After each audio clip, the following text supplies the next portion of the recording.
Hola, buen día a todos y todas.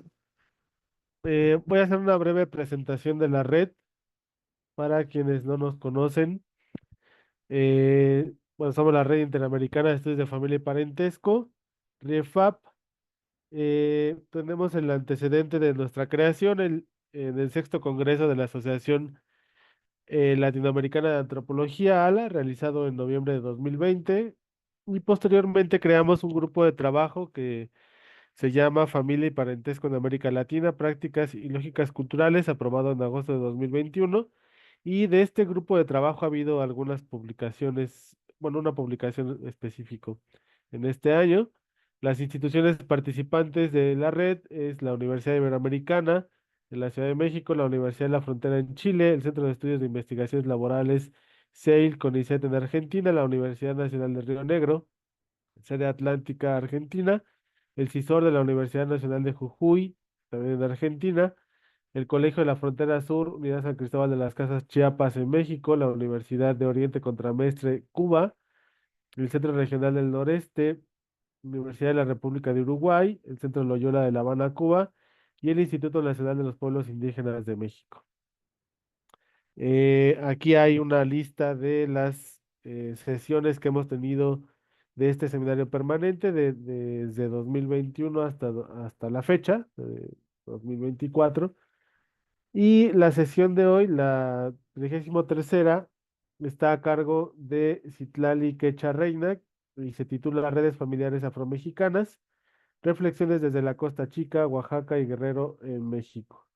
La próxima sesión, como ya dijo David, no habrá sesión de seguimiento, pero la próxima sesión será el 6 de noviembre en los mismos horarios y estará a cargo de Hugo Zacapanzi Quintero, que se titula El Tlaxilacali y el Tlacamecoyotl entre los nahuas de Tlaxcala, barrio, linaje y matrimonios, siglos XVI-XIX.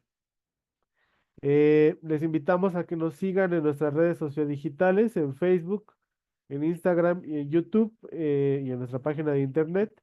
En YouTube pueden encontrar todas las sesiones de este seminario permanente, las sesiones de seguimiento y algunas otras actividades que hemos realizado como parte de esta red.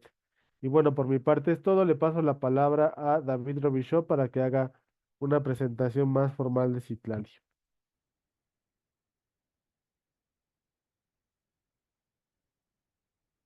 Adelante, David. Sí, estoy tratando de manejar varias cosas al mismo tiempo. Un momentito, Simo. Y también les indico que al final de esta sesión se les va a mandar una liga para inscribirse en la siguiente sesión de que mencionó Jorge. Bueno, es un gusto para mí presentar a Citlali Quecha Reina, que es investigadora de tiempo completo del Instituto de Investigaciones Antropológicas de la UNAM, la Universidad Nacional Autónoma de México en la Ciudad de México. Ella es licenciada en Antropología Social por la Escuela Nacional de Antropología e Historia, maestra y doctora en Antropología por la Universidad Nacional Autónoma de México. Realizó una estancia postdoctoral en el Departamento de Ciencias Antropológicas de la Universidad Autónoma Metropolitana Iztapalapa en la Ciudad de México. Entre 2013 y 2014 fue directora de fomento a la investigación en la Coordinación Nacional de Antropología del Instituto Nacional de Antropología e Historia del Gobierno mexicano. Entre 2017 y el 19 formó parte del Sistema de Protección Integral de Niñas, Niños y Adolescentes de la Ciudad de México. De 2021 a 2022 fungió como coordinadora del Centro de Estudios Antropológicos de la Facultad de Ciencias Políticas y Sociales de la UNAM. Es integrante de la Asamblea Consultiva del Consejo para Eliminar la Discriminación, COPRED, la Ciudad de México. Forma parte del Seminario Universitario sobre Racismo y Xenofobia en México. Es miembro del Sistema Nacional de Investigadores Nivel 1 del Consejo Nacional de Humanidades, Ciencias y Tecnologías y docente de la licenciatura y posgrado en antropología, así como el posgrado en enfermería de la UNAM. Sus temas de interés académico versan sobre la población afrodescendiente en México, en particular sobre los siguientes ejes: infancia, migración, movimientos sociales y las expresiones religiosas. Sin más, doy la palabra a Citlali Quecha. Adelante, Citlali, es un gusto tenerte aquí. Muchas gracias por esa generosa presentación, estimado doctor David Robichaud. ¿Qué tal? Muy buenas tardes. Me siento muy contenta de poder tener la posibilidad de compartir con ustedes ya en esta sesión número 33 de este importante seminario. Agradezco pues, a los coordinadores del seminario, el grupo de trabajo, a Javier Serrano, a David Robichaud, a Jorge Martínez y por supuesto también el acompañamiento de Miguel Francisco Galván para pues que pueda estar aquí y por supuesto también agradezco enormemente la presencia y el interés de las personas asistentes y bueno, les saludo con mucho gusto. Voy a dar inicio a mi presentación para aprovechar óptimamente el tiempo y bueno, en ella voy a desarrollar eh, algunas reflexiones divididas en dos momentos en particular. En la primera voy a hablar de manera muy general sobre la población afromexicana y en un segundo momento, pues ya me voy a centrar en la casuística más específica para abonar un poco a las reflexiones que son el eje y la guía que estructuran el interés central de este importante seminario. Bueno. En primera instancia, entonces, como les mencionaba, me voy a permitir solamente de manera muy sintética hablar de los afrodescendientes en México y en particular la trascendencia que tienen históricamente, pero también algunas de sus vivencias más contemporáneas y la manera en la cual esta presencia es sin duda pues un componente fundamental para la noción de la diversidad cultural que en México tenemos. Como sabemos, las personas de origen africano fueron esclavizadas y durante el siglo XVI al XIX pues fueron trasladadas de manera forzosa a diferentes partes del mundo entero. México y en ese entonces la Nueva España no fue la excepción, de tal suerte que con algunos datos históricos se parte de considerar que aproximadamente 250,000 personas ingresaron a la entonces Nueva España en calidad de personas esclavizadas a lo largo del periodo virreinal, en esos 3 siglos. Esto permitió entonces que a lo largo de ese tiempo, las personas de origen africano, mulatas, negras, como se les llamaba también en ese momento, tuvieran una presencia a lo largo y ancho de ese territorio novohispano y con el paso de los años fueran contribuyendo a la consolidación y construcción de lo que más adelante sería el territorio mexicano como lo conocemos. Principalmente por el puerto de Veracruz es por donde ingresaron las personas esclavizadas, pero también sabemos que más adelante otros lugares como Campeche o incluso Acapulco fueron puntos de ingreso pues también muy importantes. Una vez que llegaban principalmente por Veracruz, las personas esclavizadas eran llevadas a Ciudad de México y se les concentraba ahí para su posterior venta y entonces se les trasladaba a diferentes lugares para aprovechar principalmente su mano de obra en dos espacios muy específicos, la ganadería y la minería. Como sabemos también en esos momentos la explotación minera pues era, digamos, un eje económico fundamental para la corona y ante el descenso demográfico que sufrieron las personas indígenas en esa coyuntura histórica, había entonces una necesidad creciente de personas que trabajaban en las minas para la obtención de plata principalmente. Pero también entonces las haciendas, no solamente las ganaderas, sino también las algodoneras, tuvieron, digamos, con las personas afromexicanas un espacio muy importante porque su trabajo y su conocimiento experto ayudó para que las mismas se sustentaran a lo largo de muchos años. Y justamente con el paso del tiempo, sobre todo a partir del siglo XVII, que es cuando empieza a descender en Nueva España el ingreso de personas de origen africano, puesto que ya después de haber pasado poco más de un siglo del proceso de esclavización, de colonización, había también ya una reproducción biológica interna, podemos llamarla así, que permitió entonces ya contar con una población numéricamente significativa. Y esto también tuvo como resultado que las personas de origen africano tuvieran una presencia muy notoria, no solamente en las costas del entonces virreinato, sino también en las ciudades. Trabajaron los varones como cocheros, como talabarteros, como pregoneros, además de múltiples otras actividades que realizaban en zonas rurales, y las mujeres estuvieron mucho más situadas en desarrollar actividades vinculadas al ámbito doméstico y también algunas de ellas eran comerciantes. Y bueno, este elemento es muy importante de consignar porque a diferencia de otras latitudes americanas, no contamos durante el periodo virreinal con un proceso de segregación, digamos, muy claro, como sí pudo haberse vivido, por ejemplo, en Estados Unidos, ¿no? En donde no había mayores interacciones sociales y culturales de las poblaciones de origen africano con las localidades y sociedades vecinas.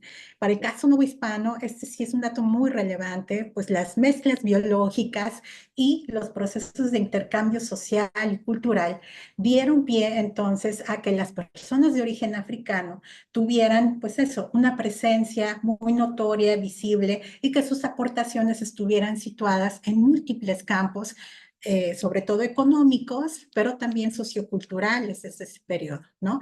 Esto me parece muy importante de consignar para situar entonces la valía que tienen estas personas que no desaparecieron, que siguen estando allí y que, para fortuna de la diversidad del mundo, seguirán estando.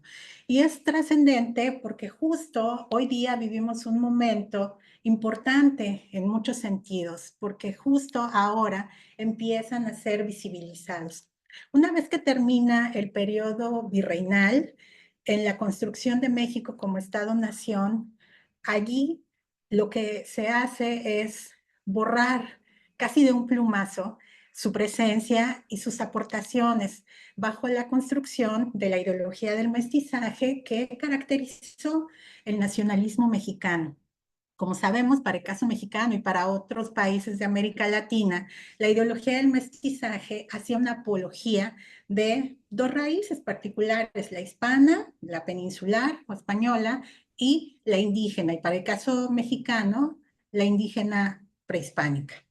Esto es importante porque con base en esa construcción de Estado-Nación, justamente se partió de considerar que no había personas de origen africano en el entonces país independiente llamado México, ¿no? Y con el paso de los años esta idea se fue fraguando, se fue incorporando en el imaginario de los habitantes de nuestro país o de México en particular, y eso coadyuvó significativamente a que hubiera un borramiento enunciativo, discursivo de su presencia, aunque físicamente han estado en diferentes lugares de la República, aunque regiones como la costa chica del Pacífico mexicano, que comprende los estados de Guerrero y Oaxaca, o la zona del Golfo, o la zona centro, el Bajío y el norte de la República, pues han estado presentes desde entonces.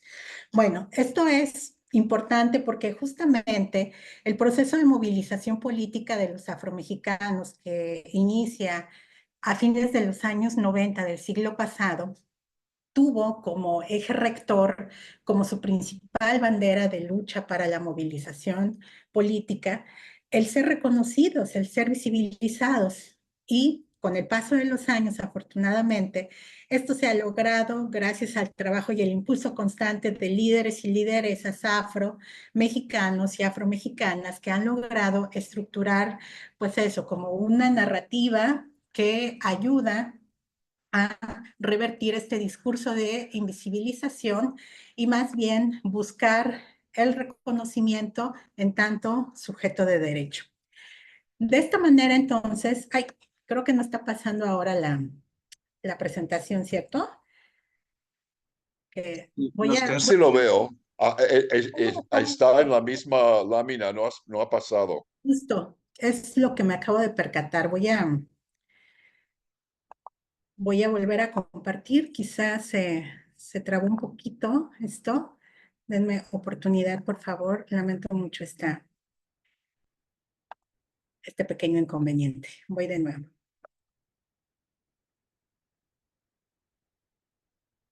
Bueno, hecho este preámbulo sobre la presencia de las personas de origen africano en México, les comparto a continuación algunos datos para contextualizar la presencia numérica, ¿no? Que tienen las personas afrodescendientes. Y esto es muy importante porque además de ser reconocidos constitucionalmente, los afromexicanos pugnaban por tener la posibilidad de ser incorporados en instrumentos de visibilidad estadística, es decir, en los censos y los conteos poblacionales. ¿Por qué? Porque justamente el hecho de incorporar a ciertos sectores en estos insumos de visibilidad estadística permite también desarrollar políticas públicas focalizadas. Dada las condiciones históricas de marginación y desigualdad que han caracterizado no solamente a los afromexicanos, sino a muchas otras diversidades en el país, pues los afrodescendientes decidieron, además de la visibilidad política, incorporar la visibilidad estadística como sus demandas centrales. De tal suerte que ahora ya contamos con datos que nos permiten saber cuántas personas viven en México y que se reconocen como afrodescendientes. El primer ejercicio para su conteo se desarrolló en el año 2015 con la encuesta intercensal del Instituto Nacional de Estadística y Geografía, y en el censo del año 2020 ya fue incorporada la pregunta que registró su visibilidad numérica. Con base en los datos del último censo, sabemos ahora que se reconocen como personas afrodescendientes el 2% de la población total de la población, que son 2.576.213. Aquí les comparto esta imagen de INEGI, en donde están desglosadas la media de edad de las personas de origen africano en nuestro país. Y un dato que me parece muy relevante y que me gusta siempre destacar de este último censo es justamente su representación en todos los estados de la República Mexicana, ¿no? Justo para esto sirven los instrumentos de visibilidad estadística, para que esa visibilización sea, digamos, más clara a los ojos de la población en general, y a partir de allí, entonces, empecemos también a incorporarlos, no solamente y reconocerlos como sujetos de derechos, sino también como partícipes de la historia que como sociedad hemos construido. De tal suerte que ahora sabemos que los estados que tienen mayor población que se reconoce como afromexicana o afrodescendiente son Guerrero, el Estado de México, Veracruz, Oaxaca y la Ciudad de México. Así, de ahí en adelante pueden ver ustedes cómo está la clasificación numérica, y bueno, pues es trascendentísimo que ya estén pues representadas todas y todos. Traje unos datos más específicos para la temática que nos ocupa la tarde de hoy, y que justamente recientemente el Instituto Nacional de Geografía y Estadística en México publicó a propósito del Día de las Poblaciones Afrodescendientes, y es el dato sobre los hogares, ¿no? Y es relevante, por ejemplo, que lo que se nos enuncia a continuación, que de los 38.9 millones de hogares en el país, 2.7 tenía una jefa o jefa afrodescendiente. Y de este porcentaje, 62.2 tuvo una jefatura masculina y 33.8 femenina. De igual manera, con base en el desglose analítico de INEGI, sabemos que la mayoría de estos hogares era de tipo familiar, ¿no? O sea que hay redes de parentesco que estructuran estos núcleos familiares y de estos, 70.5% era un hogar nuclear, el 29% un hogar ampliado y el 5% compuesto. Y así pueden ver ustedes datos mucho más específicos, ¿no? Y otro elemento interesante de considerar es que el tamaño promedio de los hogares con jefatura afrodescendiente a nivel nacional fue de 3.2 integrantes, que es relativamente similar a los hogares con jefatura afrodescendiente e indígena, así como el promedio nacional de 3.3, ¿no? Esto nos permite también entender justo cómo se van configurando hoy día los hogares con personas que se autoascriben afrodescendientes. El próximo año ya se tiene que realizar el registro de nueva cuenta, la encuesta intercensal será la 2025 y bueno, ya veremos qué sorpresas depara la posibilidad de pues, arrojar otros datos que seguramente seguirán robusteciendo la dinámica de visibilización de las personas afro-mexicanas. Aquí están, les voy a mostrar un par de mapas que el Programa Nacional de Afrodescendientes y Diversidad Cultural del Instituto Nacional de Antropología e Historia han desarrollado para situar un poco también dónde está México, pero sobre todo ubicar la presencia de estas personas y en particular este mapa, ambos ya se pueden descargar de, de, de la internet, reflejan en este caso a personajes históricos afromexicanos, ¿no? Que han sido también pues importantes para nuestra historia y es necesario visibilizarlos. Este es el mapa que está realizado con base en los datos del último censo.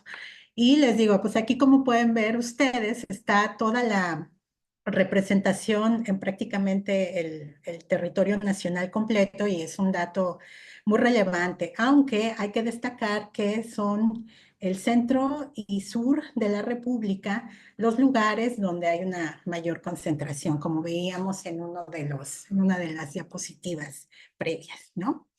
Bueno, una vez dados estos elementos muy generales para contextualizar, ahora sí me voy a ir a una región en donde he desarrollado investigación con las personas de origen africano y en específico me remitiré a la Costa Chica, ¿no? Que comprende justo los estados de Guerrero y Oaxaca, que son estos dos estados que pueden ver ustedes aquí abajo. Es esta franja fronteriza que parte del puerto de Acapulco, hoy por cierto, fuertemente vulnerado por un huracán y tormenta tropical, y que culmina hasta Huatulco, en el estado de Oaxaca. Esta franja es donde he decantado mi trabajo investigativo y con las personas de origen africano con quienes he trabajado, con quienes he podido desarrollar un acercamiento y un conocimiento mucho más profundo de sus formas de organización social. La presencia de personas de origen africano en la región del Pacífico mexicano ha sido continua desde el siglo XVI. Justamente con la llegada de las personas colonizadoras, se establecieron en la región de la entonces también llamada región de la Mar del Sur, las alcaldías mayores, que eran justo espacios territoriales para el establecimiento de haciendas y tener así la posibilidad de no solamente ejercer a cabalidad el proceso de colonización, sino también llevar a cabo el establecimiento de haciendas. Las alcaldías mayores en la Costa Chica fueron varias, pero una de las más importantes son las de Igualapa, que se encuentra en el actual estado de Guerrero, y la de Jicayán, que está en el actual estado de Oaxaca. Allí, en estas alcaldías mayores, en Igualapa y en Jicayán, como mencioné hace unos minutos, se llevaron a cabo el establecimiento de haciendas principalmente ganaderas, pero también de algodón. Si algunos de ustedes tienen en algún momento la inquietud de revisar la matrícula de tributos, o lo han hecho en algún momento, les sugiero que revisen la foja de los tributarios de Jicayán. Fíjense, desde ese entonces está consignada la presencia de este lugar. O sea que es un lugar añejo en el tiempo, Jicayán. Jicayán era tributario para el entonces Imperio Mexica, principalmente de algodón, de sal y de grana, cochinilla. Y entonces, cuando se establecen, llegan los colonizadores y se establecen estas haciendas, ese conocimiento experto evidentemente también es aprovechado y las personas de origen africano fueron incorporadas paulatinamente para trabajar en estas haciendas, no solamente como capataces, sino también pues como conocedores del campo y por supuesto también del ganado. No debemos olvidar que en Nueva España no existía, o más bien en época prehispánica, perdón, no existía el ganado, ¿no? Ni mucho menos el conocimiento de la práctica ganadera, cosa que sí ocurría, era de conocimiento de las personas de origen africano, sobre todo porque sabemos que hubo un proceso de robustecimiento y de conocimiento muy agudo sobre el ganado en diferentes reinos en ese entonces africanos. Y muchas de las personas que llegaron en esta condición de personas esclavizadas, al contar con ese bagaje, también se desplegaba. Otros también eran negros arroceros, como también se le consignaba en las fuentes documentales, ¿no? Tenían un conocimiento óptimo de los cultivos de arroz y eso incluso derivaba en el incremento de sus precios cuando llegaban a estas tierras. Bueno, pero regresando un poco a la Costa Chica, les mencionaba que es justo por el establecimiento de estas haciendas y la trascendencia que va adquiriendo la agricultura, empieza a expandirse y a consolidarse su presencia cada vez más creciente en la región. Y por supuesto, a partir del siglo XIX también hay una alta demanda de la grana cochinilla de nueva cuenta en el 18 y entre el 19 de este colorante tan importante. A partir de entonces, se establecieron unas redes de intercambio comercial trascendentísimas, ¿no? Que si bien, eh, a pesar de la complicación más bien geográfica para llegar a la zona, los caminos reales y el conocimiento y los intercambios con personas indígenas de la zona mixteca, tanto de Guerrero como de Oaxaca, generaron entonces la salida de múltiples productos de la región de la costa y, por supuesto, se gestaron así y se fueron consolidando paulatinamente unos circuitos de intercambio muy potentes, muy vigorosos, que algunos de los cuales hoy día siguen estando vigentes, ¿no? Voy a compartir algunos datos más adelante. Pero lo interesante, además de las redes de intercambio comercial, es que con la llegada de las personas de origen africano, hubo una complejidad de presencias sociales y culturales en esta región. Las personas indígenas han estado allí presentes históricamente, los afromexicanos a partir del siglo XVI, pero también paulatinamente la población mestiza empezó a ser un componente importante como habitante de esta zona y hacia el siglo XVIII y el siglo XIX inclusive personas de origen extranjero, principalmente alemanes y españoles, quienes también llegaron interesados en participar en el ejercicio de la construcción de haciendas y para aprovechar la entonces óptima calidad de las tierras y desarrollar ciertos cultivos importantes como el limón, ¿no? Esto generó entonces unas dinámicas de interacción social y cultural muy importantes, que en específico para las poblaciones afromexicanas han sido trascendentes. ¿Por qué? Porque, como señalé hace unos minutos, no existió necesariamente una dinámica de segregación estricta, ¿no? Si bien, como sabemos, en el periodo novohispano se gestaron las repúblicas de indios, las repúblicas españoles, lo cierto es que al estar tan lejos de la metrópoli, estos terruños americanos no necesariamente se pues respetaban las leyes de separación total de las poblaciones, ¿no? Más bien por las necesidades cotidianas, las interacciones permanecían. Y uno de los aspectos medulares es que con el paso del tiempo, las sociedades de origen africano que se fueron asentando en la región de la Costa Chica fueron adoptando algunos elementos culturales indígenas, dada la vecindad de la población, para construir sus nociones de pertenencia, sus perspectivas de identidad específica, muy arraigada a lo local, ¿no? Es decir, se generan sociedades nuevas que toman algunos préstamos culturales, se van resignificando, resemantizando, y a partir de ahí generan formas organizativas y de convivencia que se consideran propias, auténticas. Y estas distinciones y marcadores de diferencia han estado presentes en la región de la Costa Chica pues desde su llegada, la llegada de los afrodescendientes en el siglo XVI. Es importante también señalar que entre estas distinciones y marcadores de diferencia hay tensiones, hay procesos de racialización, por supuesto, que están presentes, estigmas, a veces estereotipos, que generan allí algunas dinámicas asimétricas en las interacciones, pero que por la convivencia y la cotidianidad están allí, latentes. Así es, más o menos, como desde entonces está presente en esta región cosmopolita, siempre he dicho yo, la región de la Costa Chica, estas grandes visibilidades sociales, estas identidades, las indígenas, las afrodescendientes, las mestizas o también las llamadas blancas y extranjeras, ¿no? Y eso, pues, por supuesto, le da una complejidad muy interesante a esta región. ¿Y cómo van construyendo en esta dinámica las redes familiares las personas afromexicanas? Hay matrimonios interétnicos y regionales, evidentemente. Les mencionaba hace unos minutos cómo el proceso de racialización está presente a veces nada más de manera discursiva.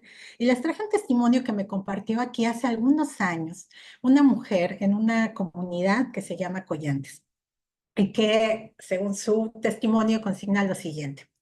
Cuando le pregunté sobre la boda de su hija, me dijo, pues yo, ¿qué le puedo decir?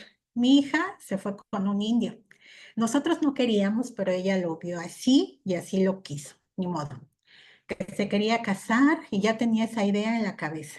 Nosotros le insistimos en que sus hijos iban a ser chaparros y gorditos, pero fue por demás. Si se hubiera ido con uno de nosotros, ¿cuál cosa? Fuera más fácil. Pero es que los indios tienen costumbres diferentes y pues nosotros no. Ya no lo hicimos por convencerla, nomás puros corajes. Si se hubiera casado con un hombre de Pinotepa, a lo mejor le iba bien, de Pinotepa Nacional, que es la cabecera municipal. Pero no quiso, solita buscó su suerte. Quería traer esto a cuenta justo para visibilizar cómo la racialización, la estereotipia, algunos estigmas entre las poblaciones indígenas, las poblaciones afrodescendientes, están presentes en el discurso cotidiano. Hay dinámicas, a veces incluso de rechazo, pero lo cierto es que los matrimonios interétnicos se dan. Incluso cuando vamos a la región de la Costa Chica, hay hogares en donde hay presencia indígena y esos matices se van, o más bien eso matiza las tensiones que se pueden ir gestando, ¿no? Por estas construcciones de estereotipación.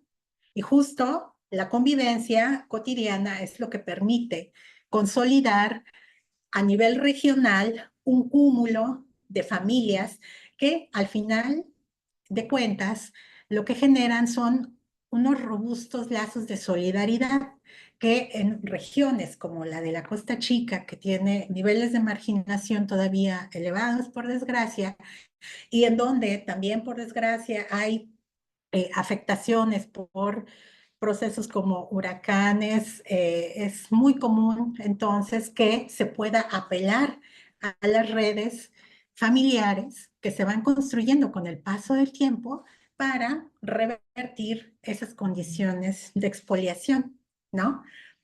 Quiero detenerme ahora un poquito en un estudio de caso que analicé hace algunos años en una de las comunidades de la región de la Costa Chica, llamada Corralero, que pertenece al municipio de Pinotepa Nacional. En esa oportunidad era de mi interés conocer qué pasaba con el fenómeno migratorio y en particular qué pasaba con las niñas y los niños que se quedaban en la comunidad mientras sus padres y familiares vivían. Esto me permitió entonces también comprender la forma en la cual se van estructurando las relaciones de parentesco, la trascendencia que tiene el parentesco ritual ante la ausencia de integrantes de los núcleos familiares y algunos modelos de familia que me tocó conocer y que siguen existiendo en la región de la Costa Chica y en algunos casos complejizando sus dinámicas justo por el proceso migratorio que para el caso mexicano se vive de manera muy vivencial, muy cotidiana, ¿no?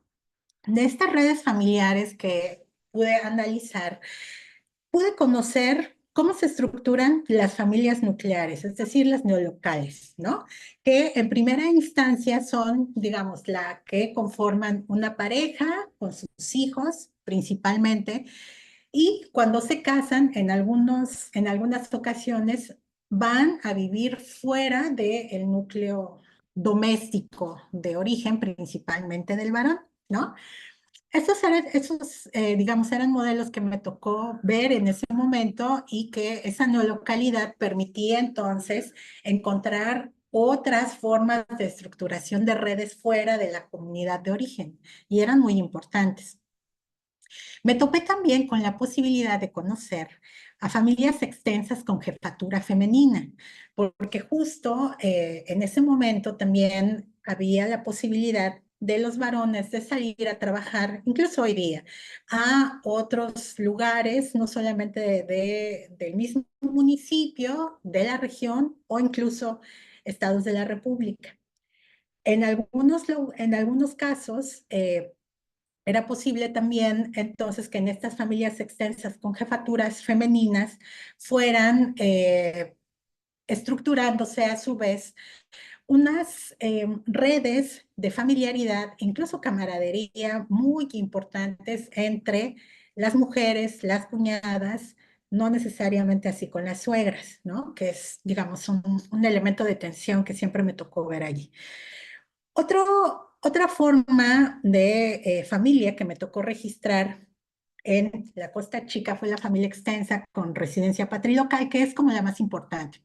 Tenemos en la Costa Chica una residencia patrilocal, es decir, que cuando las parejas se casan normalmente, se van a vivir al núcleo doméstico del varón, ¿no?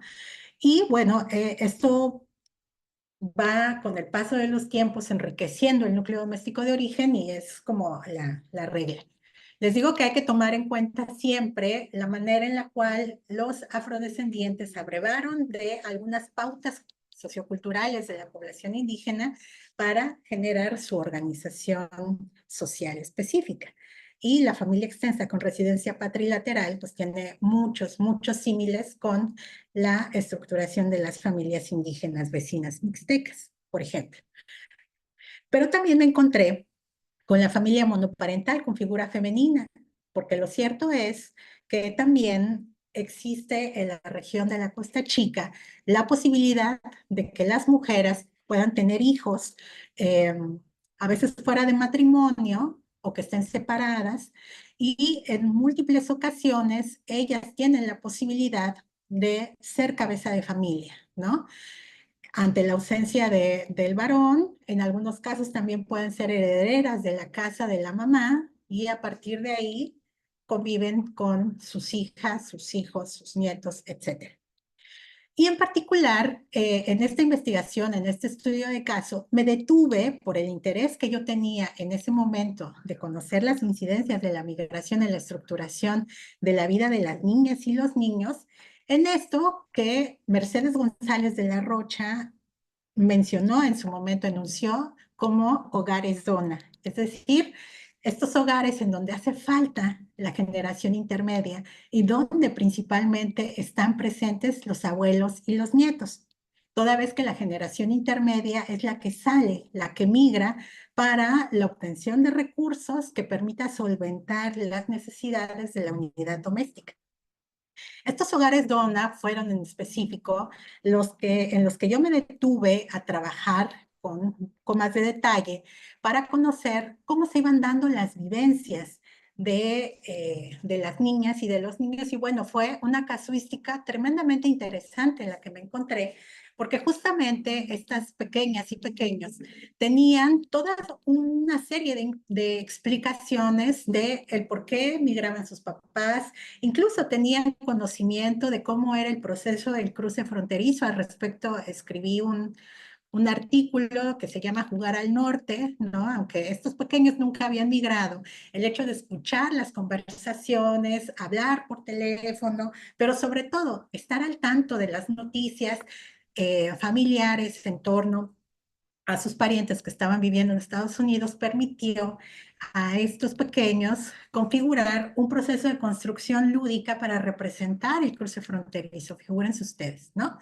Y en ese momento de la investigación, yo apuntalé que si bien la migración empezaba a ser importante, se iba constituyendo esto que también se denominan familias transnacionales, es decir, estas familias más allá del territorio nacional que, sobre todo por la vecindad de México con Estados Unidos, van desarrollando un circuito familiar nutrido y no solamente para el caso, o sea, hay una dispersión familiar no solamente entre ambas naciones, sino también a través de la República Mexicana, ¿no?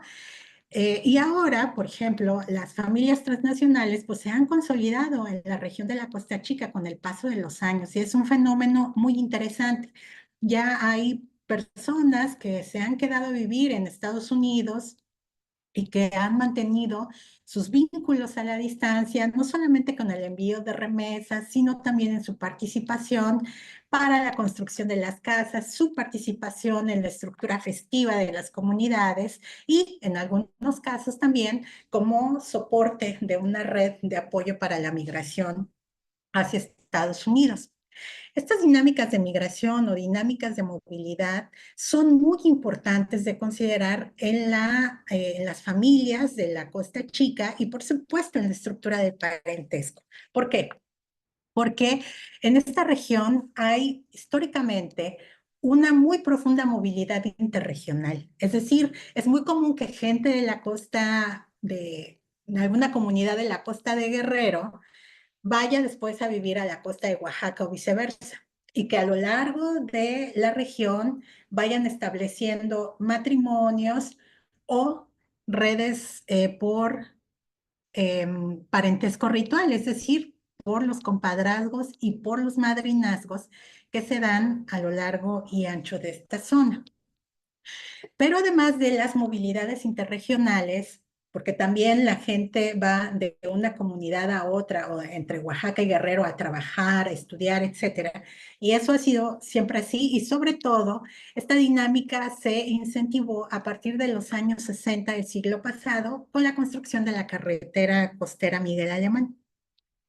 Más adelante, la migración de personas afromexicanas empezó a salir, ¿no? A las capitales de los estados, principalmente Chilpancingo, Oaxaca, pero no menos importante señalar su ida a algunos puntos turísticos estratégicos como Cancún, por ejemplo, o La Paz, Baja California, ¿no? Ahí hay ya una presencia también muy nutrida de personas afromexicanas que se incorporan en el sector de servicios paulatinamente, y esto coadyuva también a seguir generando no solamente recursos, sino la posibilidad de establecer una arista más, ¿no? De movilidad para el momento en que algún integrante de la familia considera oportuno dejar la zona.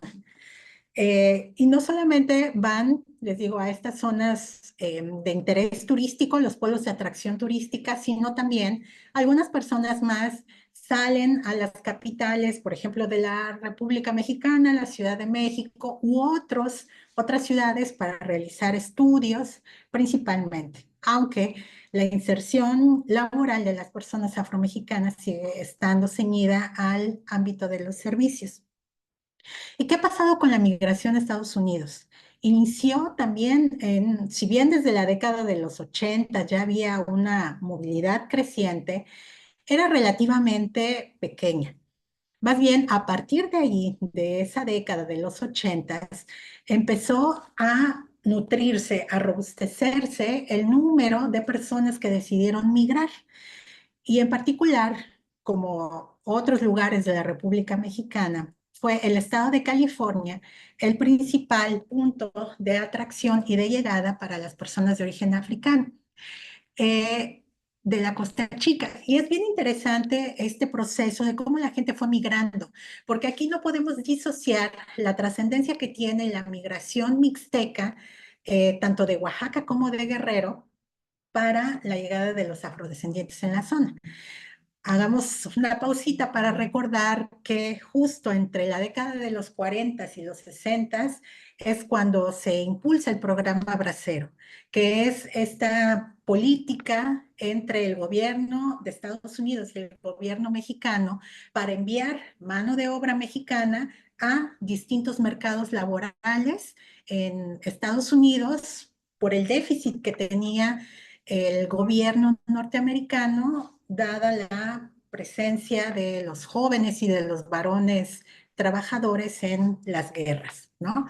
En esta coyuntura entonces se hace este acuerdo binacional y muchas personas indígenas salen de México y de sus localidades y van a establecerse, como sabemos, a distintos puntos, pero en particular California tuvo un peso significativo, aunque también la presencia de mexicanos en California, pues ya estaba consignada incluso previamente, ¿no? Hay un autor muy importante, Manuel Gamio, que es uno de los padres fundadores del indigenismo mexicano, quien consignaba la presencia de mexicanos en Estados Unidos desde la primera década del siglo XX, ¿no?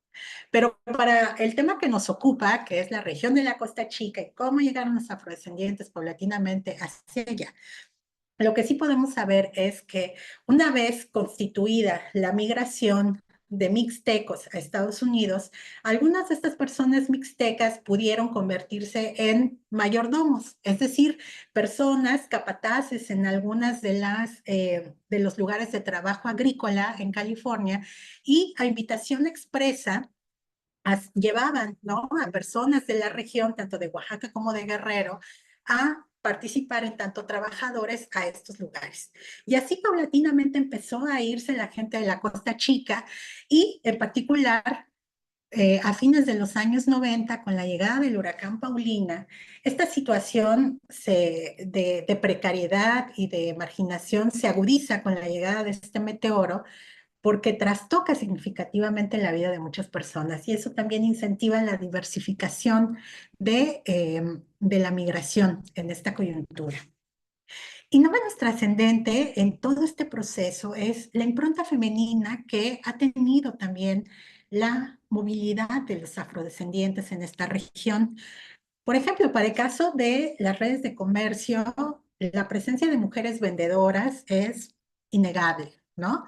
Esto permite entonces asentar redes de amistad, redes de solidaridad fuera de las localidades de origen, pero también las mujeres han participado activamente en el proceso de migración internacional, no al inicio no necesariamente con autonomía, porque iban en calidad de esposas, principalmente, ¿no? En algunos casos hermanas, hijas, no todavía tanto, hasta ese momento es como mucho más reciente la migración de algunas niñas y niños, pero sigue siendo todavía poca, ¿no? Aún así, la presencia de las mujeres que deciden migrar y que hacen parte de este circuito de movilidad son pues muy importantes. ¿Y qué ocurre con las niñas y los niños adolescentes en las dinámicas familiares? Esto les digo que me parece muy importante porque, como amablemente leyó el doctor David Robichaud en la presentación que hizo antes de darme la palabra, mis ejes centrales de indagación entre las poblaciones afrodescendientes son varios, pero uno de ellos está muy centrado en conocer qué pasa con las niñas y los niños. Y justamente quería compartir con ustedes algunas viñetas, algunos elementos que me han parecido interesantes del papel protagónico que han tenido también en estas dinámicas de construcciones familiares y de redes familiares en este circuito regional, ellas y ellos. En específico, su participación en el parentesco ritual es muy importante. Los compadrazgos y los madrinazgos en estas regiones en esta región, perdón, son importantísimos. No solamente los que pasan por la ritualidad de la religión católica en específico, sino también por aquellos que no necesariamente están ligados al ámbito de la sacralidad. Por ejemplo, pensemos en los madrinazgos que se van estructurando por las salidas de la escuela, por la culminación de los estudios.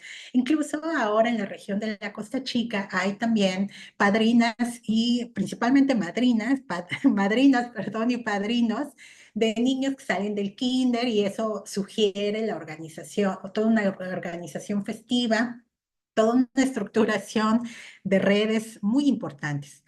Pero quisiera mencionar un detalle que a mí me pareció muy relevante en esta región, y es la participación de las niñas y adolescentes como madrinas de 40 días, ¿no? Que seguramente en otras latitudes es frecuente este hecho, que después, una vez que un bebé tiene 40 días de haber vivido, se parte de considerar que se va a lograr, como se suele argumentar, como se suele decir, es decir, que ya pasó como una temporada de riesgo.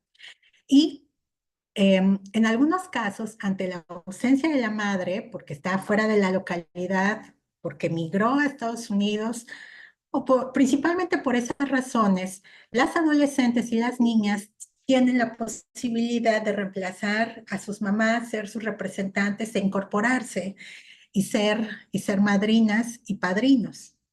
Los niños en mucha menor proporción. Lo interesante de las madrinas de 40 días es que están, digamos, participando activamente en el sistema local de cuidados, y en específico los cuidados a los hermanos menores. Entonces, su incorporación en el parentesco ritual desde temprana edad lo que hace es robustecer las distinciones de género que están bien afianzadas en la región de la Costa Chica, y en la investigación que desarrollé en esa coyuntura me permitía entonces también desarrollar las vivencias de las niñas madre, que son estas niñas que tienen que cuidar a sus hermanos pequeños, aprenden a cocinar, aprenden a cuidar, sus preocupaciones son otras, y eso también genera un insumo muy peculiar para este circuito de cuidados. Y traje aquí un extracto chiquito de una conversación que tuve la posibilidad de sostener con algunas niñas hace algunos años. Y es una conversación entre tres. Iris decía a una de sus amigas: cuando llegan de la escuela, ¿ustedes también preparan la comida para sus hermanos? Elizabeth respondió: a veces, casi siempre mi abuelita ya la tiene hecha. Nomás vamos a comprar las tortillas. Pero luego Jorge no quiere ir y yo soy la que tiene que ir, con el calor que haces ahora. Lourdes, de 12 años, sugiere: depende de quién esté en la casa. A veces mis tías ya tienen hechas las cosas, pero luego cuando llego me dicen que me tengo que enseñar a hacer la comida para cuando esté más grande. Si mi mamá estuviera aquí, ¿qué cosa? Andaríamos como las otras niñas que no siempre tienen que estar detrás de sus hermanitos para que coman. Y esto es solamente, digamos, un ejemplo breve, muy mínimo, de cómo ante la ausencia de las madres, las hijas, las adolescentes, las niñas, empiezan a tener un papel activo en esta dinámica de cuidados. E insisto, la reproducción de los roles genéricos es fundamental, ¿no? Sin embargo, lo que vemos también son unos cambios en los últimos años muy importantes en la configuración de las redes y las relaciones socioparentales en la región de la Costa Chica, en particular por la migración de retorno. Si bien desde, como les mencioné hace un instante, desde fines de la década de los 90 se fue desarrollando una dinámica paulatina de salida a diferentes lugares de Estados Unidos, ya no solamente a California, también Atlanta, Nueva York, son ya las Carolinas, Carolina del Norte, Carolina del Sur, van configurándose entonces como un lugar de atracción cada vez más importante, ¿no? Pero justamente con el endurecimiento de las políticas migratorias, en principio emanadas del gobierno estadounidense y después replicadas por el gobierno mexicano, lo que vimos fue la famosa migración de retorno, es decir, la expulsión, recordarán ustedes, de mexicanas y mexicanos hacia, hacia este país, ¿no? Expulsados desde Estados Unidos durante la gestión de Donald Trump como presidente de la República. Y obviamente algunos integrantes ya de esas familias transfronterizas de afromexicanos se vieron afectados por este proceso. Eso no solamente generó un cúmulo de tensiones y la búsqueda de resolución de los conflictos que estaban ahí presentes por esa migración de retorno, porque se generaban desequilibrios en los ingresos, evidentemente, ¿no? Pero no menos importante es señalar cómo se fue gestionando la noción de la diversidad religiosa. Traigo esto a cuenta porque algunas personas afromexicanas, estando trabajando en Estados Unidos, desarrollaron procesos de conversión, adoptaron otras creencias, otra adscripción religiosa, principalmente pentecostal, que es una de las más desarrolladas, y regresaban, ¿no? A la Costa Chica. Entonces, imagínense ustedes todo lo que eso supone, ¿no? El regreso de una persona con una adscripción religiosa distinta a la del núcleo doméstico, con incapacidad financiera en ese momento, y bueno, con las preocupaciones que también suponía, ¿no? Ese tipo de procesos, sobre todo cuando había hijos que por tener la nacionalidad estadounidense se podían quedar y no necesariamente viajaban con los papás afromexicanos en este proceso tremendo, ¿no? Que supuso la separación de familias. Esto fue, digamos, estos elementos, ¿no? De orden geopolítico y migratorio han afectado también entonces las dinámicas familiares de las personas afrodescendientes de quienes les he hablado hasta el momento. Y para el caso de las niñas y los niños, he notado con cierta preocupación, he de confesarles, cómo con la presencia de niños y niños que participan en el retorno, que han vivido, que han ido a la escuela en Estados Unidos y de pronto se ven en la necesidad por estas dinámicas de expulsión de vivir en las localidades de origen de los papás y de los núcleos familiares de los papás, abuelos y demás, con una noción de extranjería que casi se acerca mucho, ¿no? A las expresiones de xenofobia. La presencia de estos niños en las escuelas, en la vida cotidiana, genera también a pesar de que son familiares, hay unas tensiones entre las jóvenes generaciones que es importantísimo eh, desarrollar como línea de investigación.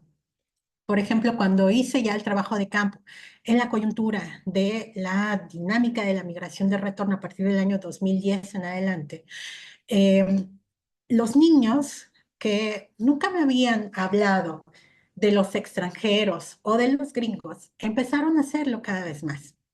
Y entonces me compartían opiniones como las siguientes que voy a leer a continuación, ¿no? En torno a la noción de extranjería. ¿Y quiénes son los gringos? Cuando le preguntaba a estos pequeños. Por ejemplo, Alex, de 8 años, me dijo, sí, hay 2 gringos en su escuela. Son muy tontos porque no hablan bien español y no comen chile. Carolina, por su parte, de 12 años, comentó, ay, sí, ella dice que habla inglés y es presumida por eso. No nos gusta juntarnos con ella, mejor que se vaya otra vez. María, de 9 años, me dijo, ahora ya hay gringos en nuestra escuela, no deberían estar aquí. Carlos, de 11 años, señaló, mi prima es gringa y entró otra vez a la escuela aquí. dice que no se halla, pero luego no entiendo muy bien, ¿no? Y aquí hay un dibujito que compartió uno de los niños con quien trabajé en ese momento en una comunidad que se llama San Nicolás en Guerrero. Y arriba dice, no sé si se logra ver con claridad, que dice, los gringos viven en Estados Unidos, pero arriba de la casa dice, nos odian. Y esto era muy interesante para mí porque no es, digamos, una frase aislada. Justo en esa coyuntura, en los años subsecuentes, también los noticieros y la radio no dejaban de compartir, ¿no?, las opiniones negativas que emitían en ese momento las autoridades, en particular el presidente de ese entonces, ¿no?, en torno a los mexicanos, ya saben, ¿no?, estas expresiones de que eran los mexicanos los que, digamos, las personas más funestas para esa nación. Y entonces, a partir de ahí, estos pequeños empezaron a decirme, bueno, si son mis primos, pues son gringos y los gringos nos odian. Y siempre estaban con esta cosa de que los gringos nos odian, ¿no? Y eso se da en la coyuntura del retorno. Y no menos trascendente es que también a partir de ese momento empezaban a llamar a los primos, a los conocidos que llegaban en condición de retornados como extranjero y extranjera, que era para mí también una sorpresa mayúscula, porque ya tenía yo varios años de haber empezado a hacer trabajos de investigación en esta región y nunca me había tocado escuchar en las enunciaciones cotidianas, en las pláticas del diario, a estos pequeños siquiera enunciar la palabra, decir la palabra extranjero. Y de pronto ya era bien común en las escuelas, en los patios, en el recreo, en las tardes, en los juegos, y eso creo que también abre una veta de oportunidad justo para pensar en los consumos mediáticos y en la construcción discursiva que también, a la que también están propensos las niñas y los niños de conocer en estas experiencias. Y claro, cuando veían la tele en la tarde, en la noche, a estos niños y niñas de retorno, también migrantes de retorno, como también se les denominó en esa coyuntura, eh, les expresaban, ¿no?, esta señalización, pues eso, caracterizándolos como extranjeras o como extranjeros en su propia casa. Eh, Después, en el texto que escribí al respecto, también cuento con las opiniones de los niños que regresaban y bueno, también era un sufrimiento latente, ¿no? Entonces, eso quería compartir con ustedes y ya para cerrar en esta oportunidad con las reflexiones de cierre, me gustaría solo entonces apuntalar el dinamismo, ¿no?, que ha tenido la construcción de redes familiares entre los afrodescendientes de la Costa Chica, en donde la noción de pertenencia y de solidaridad son importantísimas. La trascendencia del parentesco ritual es indiscutiblemente importante, necesario, sumamente valorado entre estas personas, y la trascendencia que tiene también la participación de jóvenes generaciones es cada vez más latente en las dinámicas parentales y de organización familiar de las personas afromexicanas. Está también atravesada por los circuitos migratorios que se van robusteciendo, que se van complejizando, que se ven afectados por las decisiones gubernamentales binacionales. Y bueno, esto nos obliga entonces a seguir pensando cómo estas personas van construyendo la noción de familia más allá de las fronteras. Los estudiosos de la migración hace muchos años, sobre todo cuando empezó a debatirse, recordarán ustedes, la noción de la globalización, cuestionaba el nacionalismo metodológico para tratar de entender las nuevas vivencias que la sociedad de la globalización en su momento empezaba a desarrollar como estilo de vida, ¿no? Me parece que es importante pensar entonces en la construcción de las familias hoy día con todas las complejidades que puede tener la vivencia de las personas de origen africano en la región de la Costa Chica. Pero no menos importante es considerar, pienso, la presencia de otras afrodescendencias en la diversificación de las redes familiares, en particular justo por las migraciones extracontinentales que a nuestro país van llegando, ya no solamente de personas que llegan directamente de África, sino también de personas que en su viaje hacia Estados Unidos, principalmente centroamericanas, y y del Caribe, empiezan ya cada vez más a asentarse en un país como México, ¿no? Otrora país de tránsito y que también ha sido en los últimos años, por este endurecimiento de las políticas migratorias, un lugar de destino.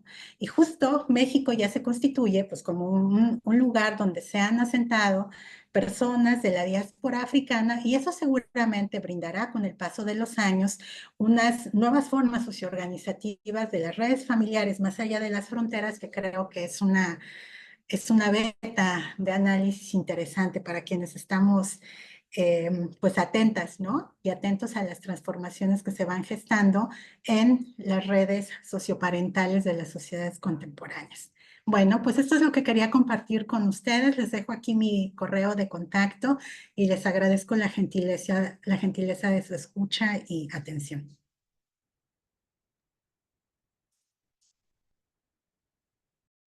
No. Citlali, muchísimas gracias por tu interesante presentación. Nos diste un panorama de la historia. Creo que muchas personas no tenían mucha conciencia de la importancia de la entrada, como mencionaste, que llegaron como 250,000 durante el virreinato. Llegaron aparentemente casi el mismo número de afrodescendientes que españoles, ¿no? Entonces es una parte muy importante de la población mexicana que se ha invisibilizado, ¿no? Y también, bueno, me parece como muy interesante, sobre todo las cuestiones que trataste al final, lo del padrinazgo, ¿no? Como algo interesante que llegaste a ver. Y luego estas cuestiones que tienen que ver el abordar los niños en la escuela, ¿no? Que es como me parece una manera muy valiosa, ¿no? De tratar la cuestión de migración desde una perspectiva que pocos han hecho eso, ¿no? O sea, que las encuestas escolares o el trabajo con niños en la escuela creo que puede rendir muchos frutos que como una técnica de que no se ha explotado lo suficiente. Eh, bueno, antes de abrir pues, la discusión, ¿no? Javier, como persona que ha trabajado en migración, yo creo que tienes algunos comentarios que hacer, ¿no? También, Sí, y sí, vamos viendo gracias. las preguntas que te plantean. En lo que se van Gracias. formulando preguntas, claro. Yo tengo como varios temas así. eh, y voy a dejar el referido a migración para lo último. En particular, las narrativas de mestizaje, es cierto que han invisibilizado por completo, han borrado, ¿no? La negritud en México. Sin embargo, las narrativas regionales, diría yo, no siempre institucionalizadas, no necesariamente han caído en eso. Por ejemplo, en la construcción del jarocho en Veracruz, digamos, ¿no? Entonces me gustaría saber si, porque desconozco si ahí en paralelo, también en la Costa Chica debe haber, ¿no? Es decir, una cosa es la narrativa nacional que se institucionaliza y todo eso, pero luego hay narrativas incluso microregionales que pueden ser muy fuertes, ¿no? Donde eso está presente, ¿no? Por ejemplo, en la música y en tantas cosas que se puede decir, ¿no? Por otro lado, hay una cosa en el tema que siempre creo que nos da vuelta mucho, que no conocemos a fondo la materia, y es que también el componente, digamos, africano era diverso en sí mismo, de hecho muy diverso, ¿no? Entonces, es como, mi pregunta tiene que ver con la etnografía, si es posible percibir esa diversidad, o se trata de un actor nuevo que se compone, digamos, que yo pienso que debe ser así, en el proceso, ¿no? Donde esas diferencias de origen se van borrando con el tiempo, no lo sé, pero se me hace interesante reflexionarlo, ¿no? Y luego, sobre las familias transnacionales, por un lado me parece completamente acertado enfocar la parte generacional en los procesos familiares, diría yo, ¿no? Los grupos familiares. Bueno, me parece importantísimo. Creo que, por ejemplo, el tema de la niña madre hay que considerarlo también en el carácter corporativo de los grupos familiares en muchos casos, ¿no? Que por fuera de eso no se entiende, ¿no? Es decir, bueno, eso funciona de manera muy corporativa, habría que que ver hasta dónde quizás David también puede intervenir en eso, me parece muy importante.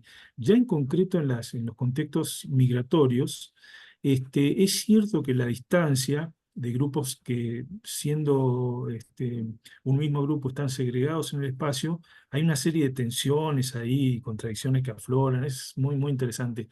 Ahora, la familia transnacional tiene algunas condiciones específicas, pero ciertamente que hay familias de la misma condición, por ejemplo, no dudo de la Costa Chica en la Ciudad de México, en otros lugares, eh, que funciona la misma segregación espacial del grupo, digamos, ¿no? Pero no está atravesado por la cuestión de nacionalidad, ¿no? Porque una cuestión que se discutió mucho en la familia transnacional es que, bueno, ahí hay fronteras no solo nacionales, sino fronteras raciales, identitarias, culturales, etcétera, y tal, y tal. Pero a mí me parece que si uno se va de Oaxaca a Ciudad de México, en principio también pueden haber muchas barreras, digamos, fronteras o diferencias que pueden ser significativas. Y bueno, forma parte también de familias en contextos migratorios, que sería como el tema más general, ¿no? Ese sería como mi comentario, no es exactamente no son exactamente preguntas, pero si quisieras reaccionar, estás invitada a hacerlo. Claro que sí, con mucho gusto. Muchas gracias, Javier, por las reflexiones y las preguntas en particular. Y sí, tienes razón.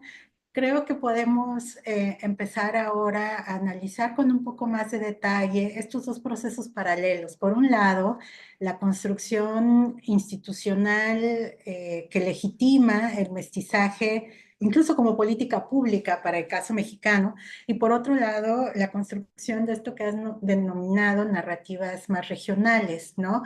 Y justamente en esta región, en esta zona, lo que vemos es, eso sí, ahí hay una, pues digamos, la presencia afro es visible, está allí, se participa de actividades económicas, rituales, religiosas, en muchos procesos históricos están allí presentes y por supuesto, ¿no? Ahí sí no hay como más que un modelo de exclusión sí construido por pues, procesos históricos muy específicos que se fueron gestando a lo largo de todo el periodo virreinal y más adelante en la construcción del Estado-Nación mexicano con la impronta pues del racismo, ¿no? En específico. Entonces, eso sí es importante de considerar y sí me parece muy acertado, porque ciertamente hay un reconocimiento regional que, insisto, pues es obvio ante la presencia numérica de estas personas. En relación a la diversidad de los pueblos de origen y demás, bueno, dos aspectos.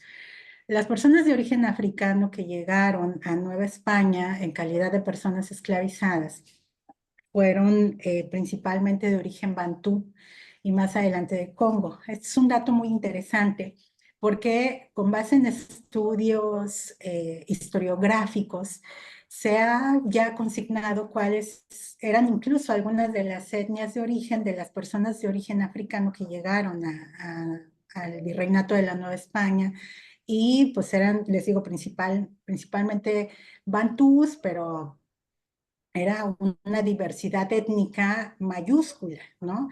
Pero ¿qué pasa? Justo con el proceso de esclavización, lo que se hace es borrar toda esa diversidad para aglutinar esa diversidad en la categoría de negro y esclavizado, ¿no?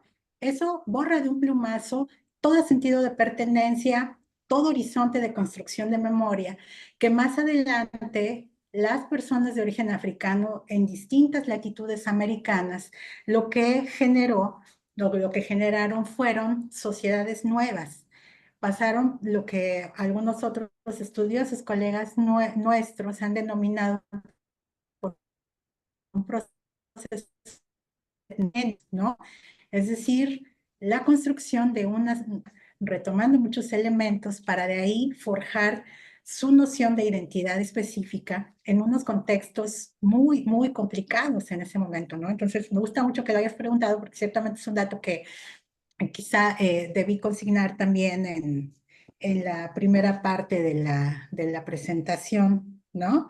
Y bueno, sí, comparto también la reflexión última sobre la trascendencia que tiene el indagar con perspectiva intergeneracional las transformaciones en las unidades familiares, porque efectivamente es importante de considerar y creo que dando, digamos, luz a estos procesos se puede comprender con mayor profundidad justo las complejidades que hoy día enfrentamos, ¿no? Muchas de las personas que por una u otra situación debemos vivir como familia en múltiples lugares, ¿no? Eso sí me parece interesantísimo y en la región de la Costa Chica es cada vez más frecuente este tipo de situaciones. Hay una Así que muchas... persona que está pidiendo que pasaras tu correo porque no lo captó. No sé si Jorge lo puede Ah, poner en el chat, ¿no? Si lo ok. puedes decir Sí, o claro, mostrar. es mi apellido, Quechari, es Quecha, RY, @unam.mx. Y pues, si lo pueden poner en el chat, lo voy a agradecer mucho. Sí, eso Sí, es. quizás Jorge lo pueda poner. Y hay Sí. varias preguntas, comentarios, a ver si te puedo pasar. La pregunta sería si estos procesos migratorios han tenido efectos sobre la forma y estructura del parentesco en la Costa Chica. Ujú.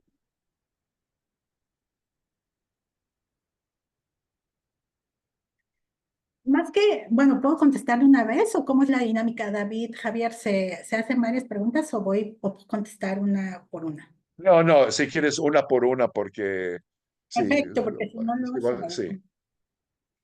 Sí, más que, más que transformaciones, lo que sí hay son adecuaciones y readaptaciones. Por ejemplo, les digo, el caso más emblemático es esto, ¿no? O sea, ante la ausencia de una integrante de un núcleo familiar, ¿qué ocurre? Bueno, pues una integrante, generalmente más pequeña, puede participar en la estructura. Esa es una innovación que se va dando a lo largo de los años, ¿no? Y es relativamente reciente. Eso es importante también de considerar. Lo que estamos hablando de fenómenos que se han desarrollado de manera muy acelerada en los últimos tiempos, ¿no? Y eso, por supuesto, que todavía no afecta a la estructura, si queremos ser como muy estrictos, ¿no? Estas adecuaciones no implican que haya un cambio de roles, por ejemplo, de roles genéricos, sino que más bien se van generando estrategias que permiten al propio sistema de parentesco seguir perdurando. Y esas perduraciones, esa latencia genera, o sea, en lo que deriva es todavía en un reforzamiento muy importante de las unidades familiares. A mí me parece una cosa extraordinariamente interesante esto que ocurre en la costa, ¿no? Lo que implica ser pariente. O sea, no es nada más el hecho de saberse parte de una genealogía, sino que también se acompaña el ser pariente de un cúmulo de responsabilidades, solidaridades, gustos, aprecios, y toda esa construcción de subjetividad está allí, ¿no? Y se pone en marcha ante coyunturas muy especiales. Eso es muy importante. Entonces, yo creo que me decantaría por sintetizar así la respuesta de que hay adecuaciones en el sistema, pero todavía no una reestructuración profunda en la estructura como tal, ¿no? Porque son procesos recientes.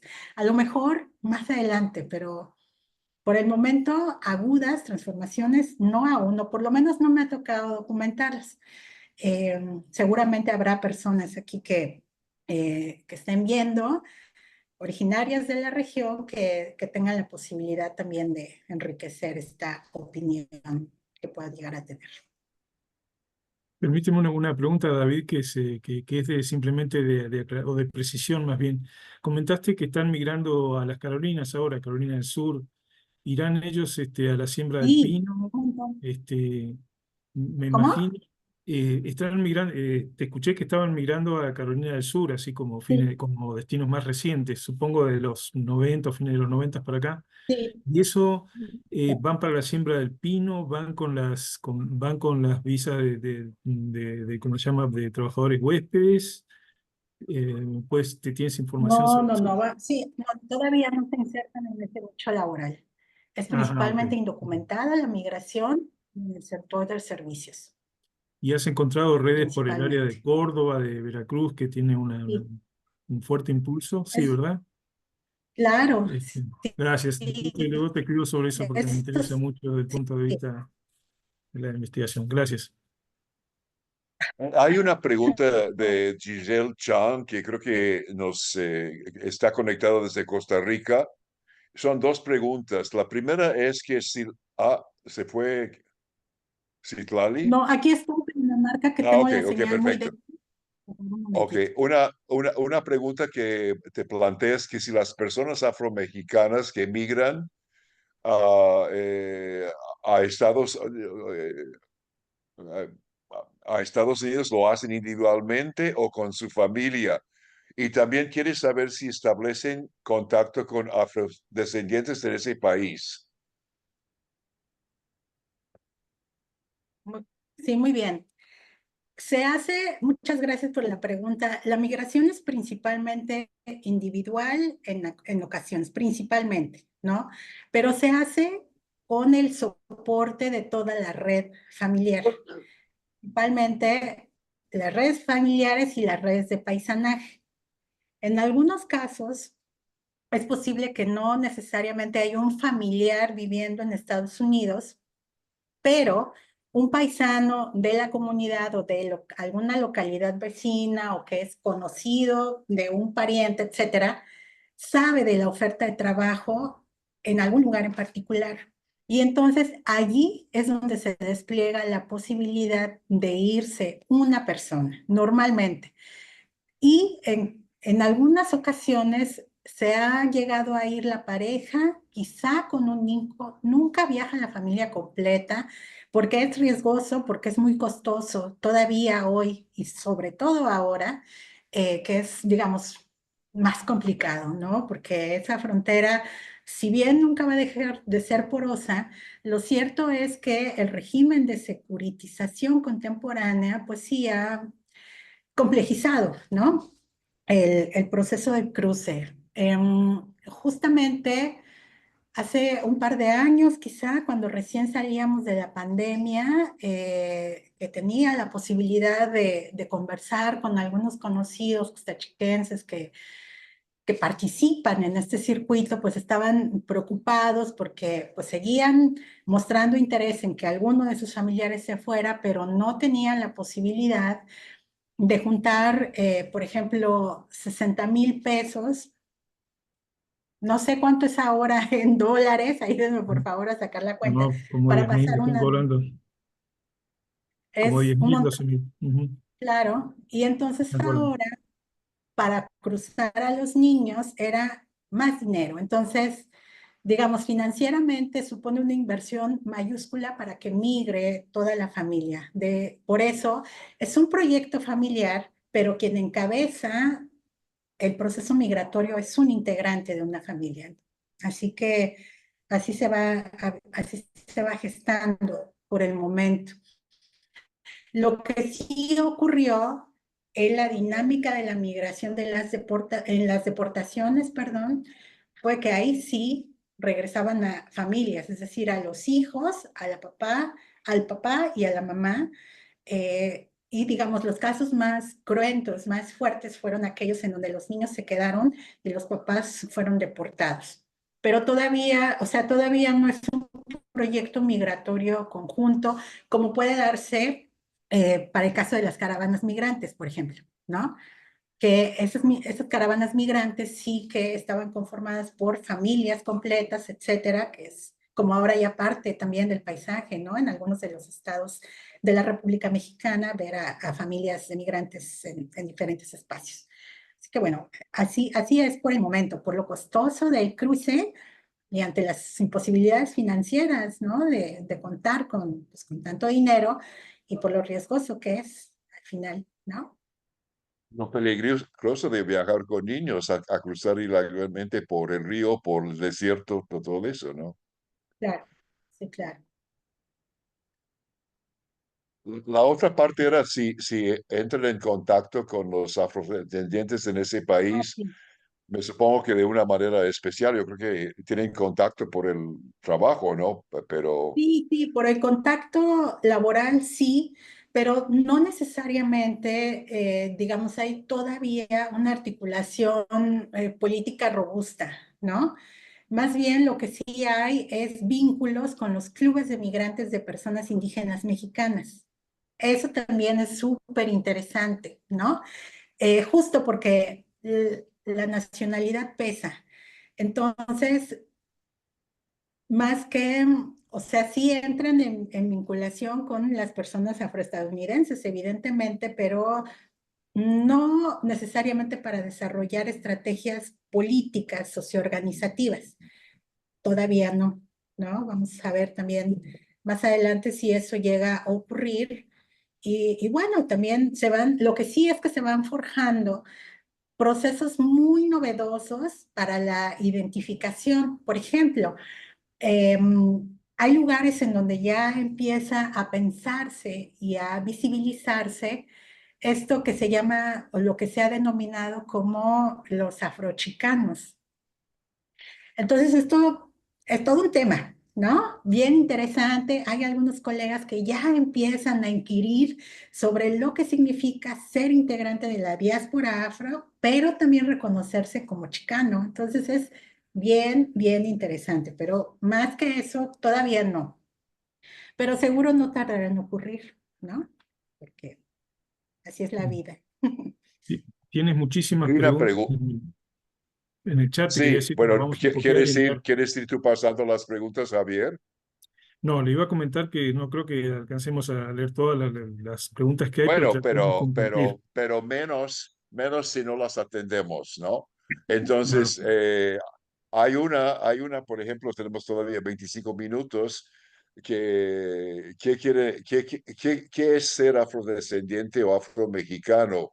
¿Cómo se construyen esas identidades? Bien, bueno, pues esta es obviamente ha sido la pregunta que, que ha articulado un montón de esfuerzos, no solamente teóricos, sino creo que del activismo de las personas que se asumen como tales.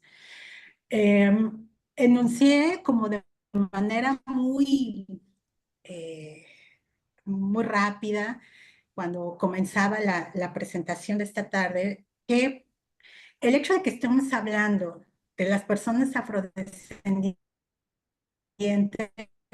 es porque justo las personas que se reconocen así, voy a volver a cerrar porque me sale esto.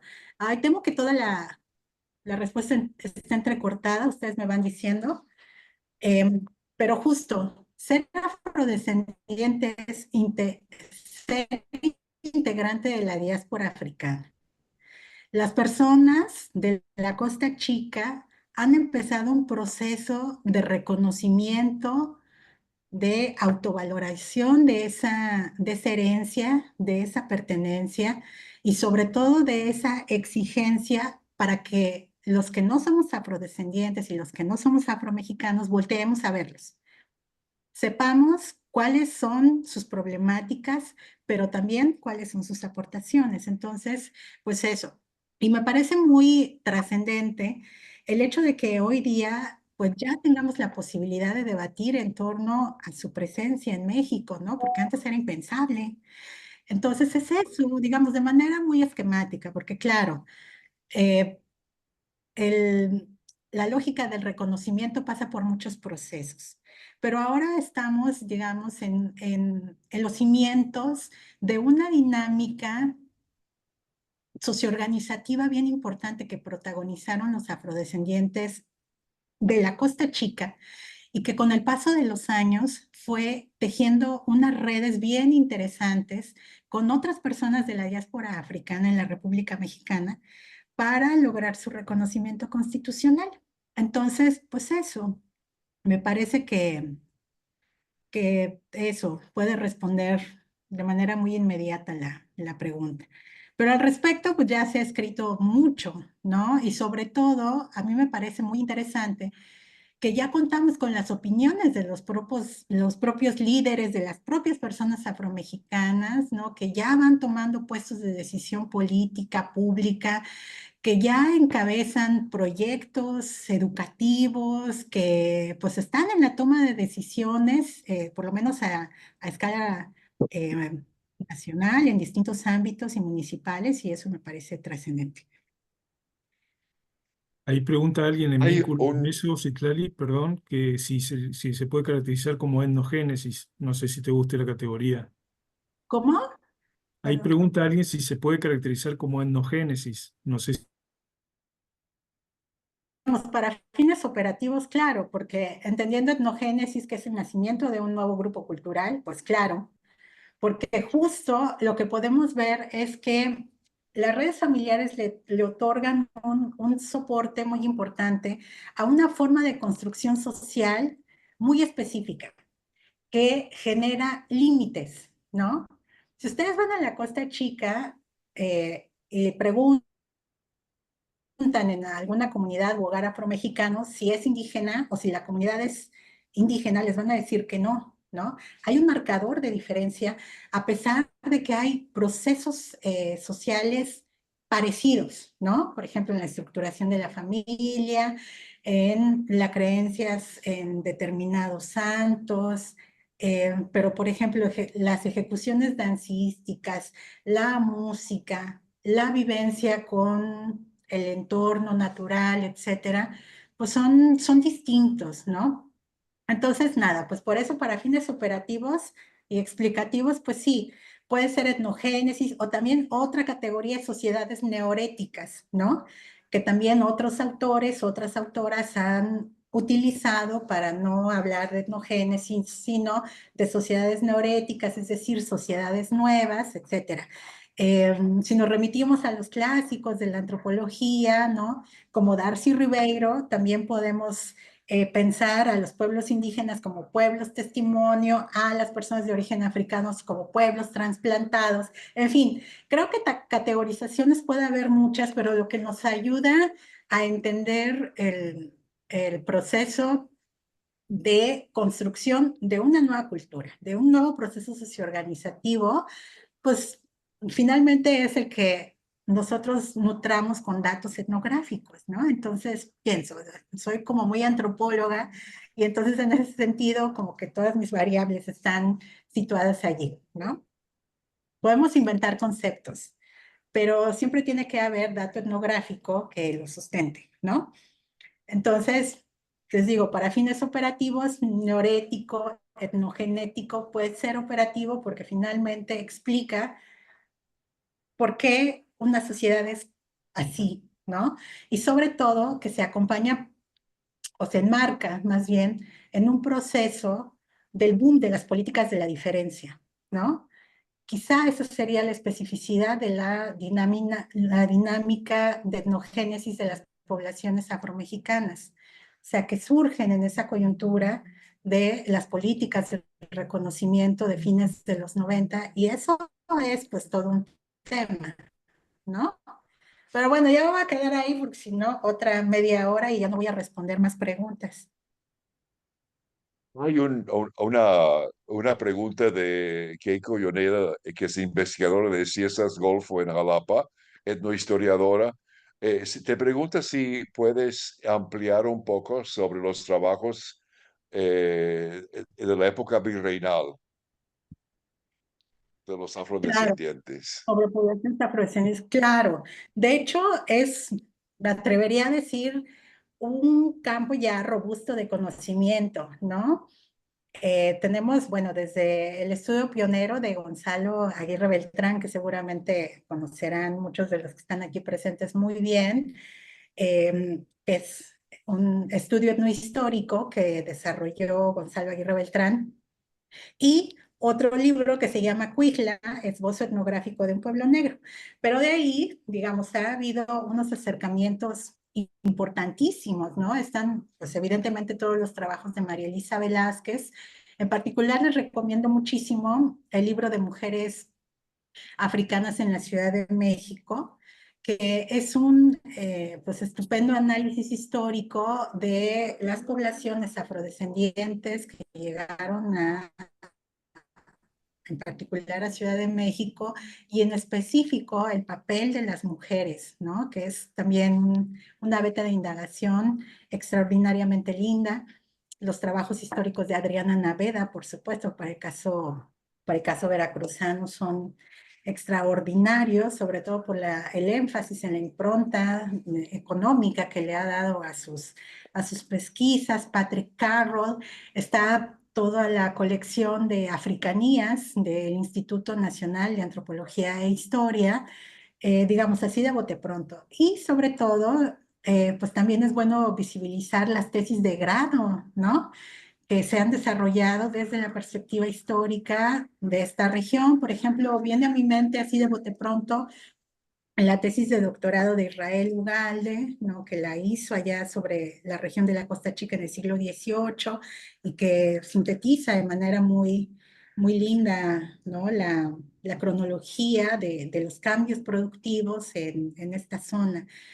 Creo que podría ser más bien una recomendación muy puntual vía correo o algo así, porque son varias, ¿no? Las recomendaciones bibliográficas, los textos de Patrick Carroll, por supuesto, de Ben Vinson, ¿no? Que está editado por el Colegio de México, en esta colección de las historias mínimas, en la historia mínima de la esclavitud, que es también, pues, digamos, un texto que permite tener una ventana general muy importante y, bueno, por supuesto, los acercamientos pioneros que desarrolló en su momento la doctora Luz María Martínez Montiel, Juan Manuel de la Serna, por supuesto otro muy importante historiador ya jubilado de la UNAM, pero que le dio también un trabajo espectacular, ¿no? A los historiadores, y es bien, y por supuesto a los antropólogos que lo leímos, ¿no? Y en particular hay un libro que coordinó Juan Manuel hace algunos años que se llama Pautas de Convivencia Étnica y algo más. Pero ese de pautas de convivencia étnica se los recomiendo muchísimo porque trae como diferentes capítulos y ahí viene un texto bien interesante del historiador Matthew Restal. Igual ahorita se los pongo aquí por el chat, es Él, Matthew él Restal. trabajó cosas en Yucatán, es conocido por sus trabajos en Yucatán, Brestal, ¿no? Bueno, pero Entre otras Matthew cosas. sí, justo, Sí. que hizo un trabajo extraordinario documental, ¿no? De, de Yucatán, pero tiene un artículo en este texto de Juan Manuel de la Serna sobre los conquistadores negros, que les invito a que lo conozcan. Es un estudio largo, el capítulo es largo, pero es bien interesante porque cuenta de estas presencias que también fueron muy importantes, ¿no? De cómo llegaron estas personas de origen africano, no necesariamente esclavizadas, y que participaron activamente en el proceso de la colonización, y así lo denominan los conquistadores negros. Eso se lo recomiendo. Y claro, por supuesto, los trabajos de mi colega Cristina Masferrer, quien escribió pues uno de los textos que pues, yo puedo considerar clásicos, ¿no? Para este campo, en particular el de las niñas y de los niños de origen africano, ¿no? Esa investigación que realizó Cristina Masferrer me parece de una valía extraordinaria, ¿no? Porque justamente también visibiliza con el análisis de archivo la, la agencia de las niñas y los niños negros y mulatos en el periodo virreinal, ¿no? Ese es, digamos, muy lindo. Y pues hay de esos como de bote pronto, ¿no? Les digo, me vienen a la cabeza, que podría sugerir. Bien, hay una pregunta que no puedo como sincronizar para ver totalidad, pero me parece que te están preguntando si llegaron de Centroamérica a esa parte afrodescendientes, pero creo que la respuesta es no, ¿verdad? No hubo, es una población que llegó en otro periodo y de otra Sí, fuente. Ujú, sí.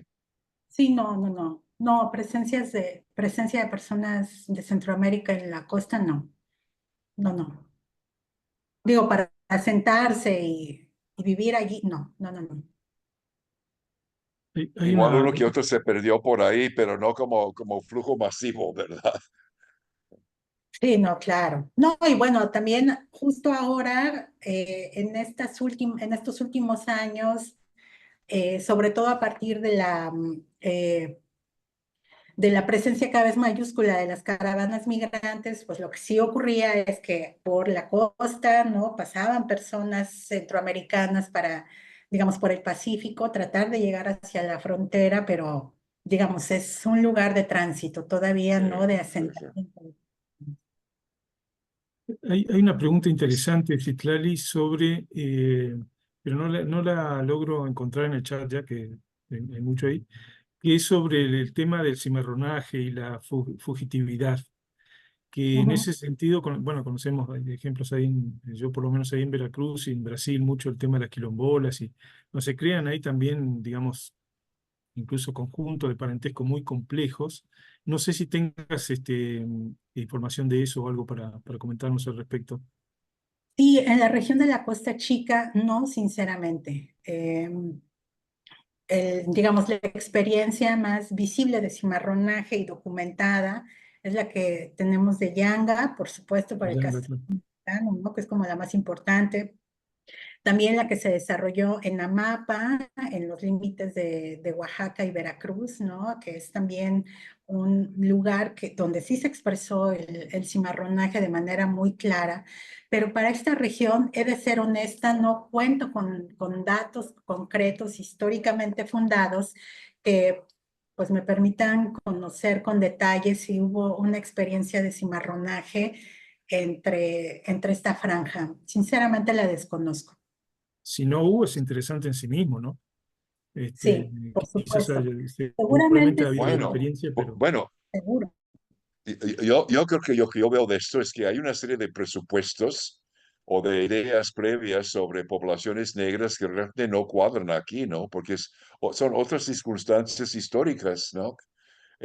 Una situación en que si bien hay una identidad que ha surgido, es una identidad que parte de un convivir con otros grupos desde hace mucho tiempo. Como bien dijo Citlali, no una segregación, sino un tipo de, eh, quizás podemos usar la palabra antigua, lo que llamaban la colonia sistema de castas, ¿no? Y que la población afrodescendiente estaba insertada en una situación en lo económico también, parte como del sistema de producción y los indígenas, y tienen mucho en común con los grupos indígenas, ¿no? Que probablemente no sea el mismo caso de Veracruz, ¿no? O no es el mismo caso de la población. Hay muchísima población también afrodescendiente en Guanajuato, ¿no? Ujú, Eh, claro.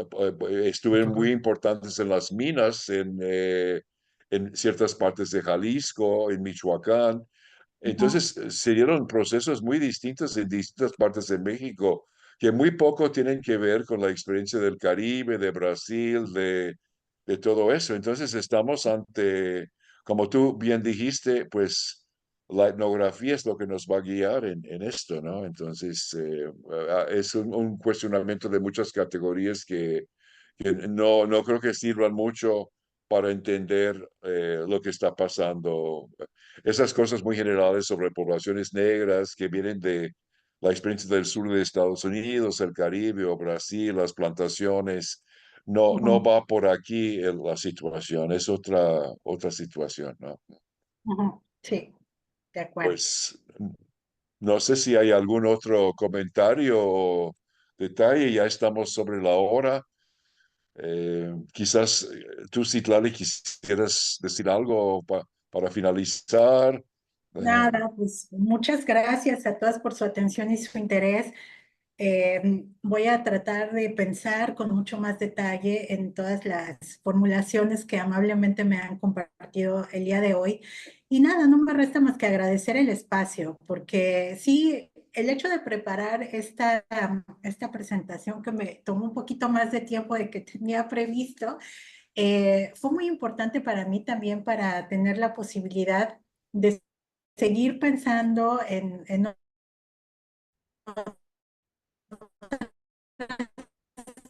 latentes por ser indagadas. Entonces, eso. Y nada, nada más, nada más. Y espero podamos estar en contacto, pues ya pasé, bueno, espero que hayan pasado el correo electrónico y a lo mejor si Sí, me echo un correíto, pues ya podemos dialogar un poquito más eh, cercanamente y compartir bibliografía, etcétera.